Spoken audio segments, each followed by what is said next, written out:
Bonjour à tous, nouvelle vidéo aujourd'hui, nous allons aborder la phrase simple et la phrase complexe. C'est parti!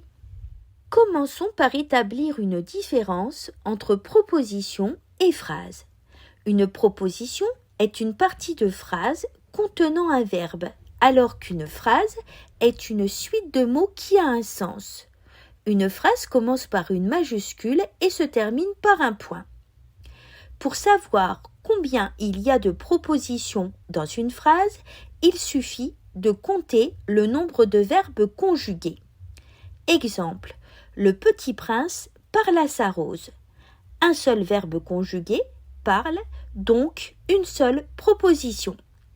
Deuxième exemple, le renard dit au petit prince « apprivoise-moi ». Deux verbes sont conjugués dans cette phrase, « dis » et « apprivoise-moi ». Il y a donc deux propositions. Comment savoir si une phrase est simple ou complexe? Partons de deux exemples pour bien le comprendre. Le petit prince parle à sa rose. Dans cette phrase, nous n'avons qu'un seul verbe conjugué, donc une seule proposition. Il s'agit d'une phrase simple.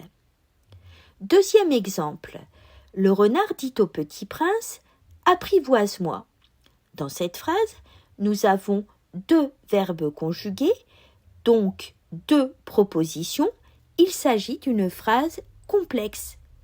Pour résumer, une phrase est dite simple lorsqu'elle comporte un seul verbe conjugué.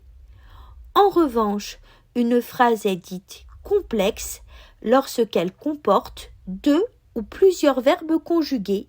C'est aussi simple que cela. Comment relier les propositions entre elles? Pour relier les propositions entre elles, nous pouvons utiliser trois procédés: la juxtaposition, la coordination et la subordination.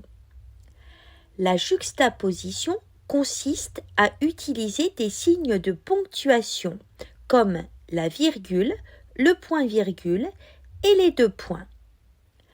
La coordination consiste à utiliser une conjonction de coordination comme « mais où est donc Ornicard » pour relier les différentes propositions de la phrase. Une petite astuce pour retenir le nom des conjonctions de coordination, pensez à mon lapin Ornicard que j'ai perdu. Et comme je le cherche, je vais poser la question « mais où est donc Ornicard ?» Troisième procédé utilisé pour relier les propositions entre elles, c'est celui de la subordination.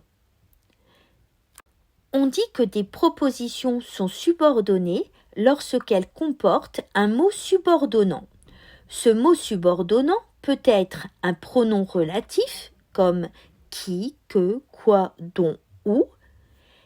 Le mot subordonnant peut également être une conjonction de subordination comme que, quand, lorsque, si, puisque, parce que, tandis que. Passons aux exercices d'entraînement. Vous allez devoir dire s'il s'agit d'une phrase simple ou d'une phrase complexe. 1. Je crois qu'il profita pour son évasion d'une migration d'oiseaux sauvages.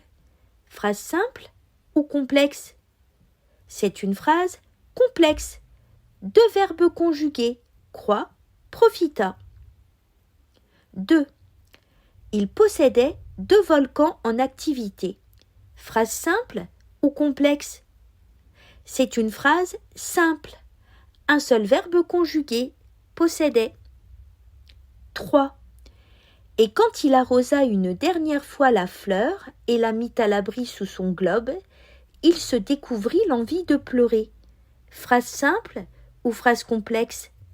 C'est une phrase complexe puisque nous avons trois verbes conjugués. Deuxième exercice d'entraînement, comment les propositions sont-elles reliées entre elles?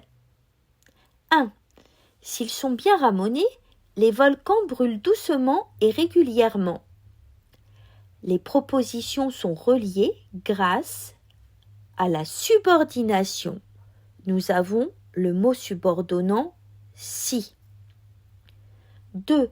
Cette visite fut très courte, mais elle plongea le petit prince dans une grande mélancolie. Le procédé utilisé pour relier les propositions est celui de la coordination. Nous avons la conjonction de coordination mais.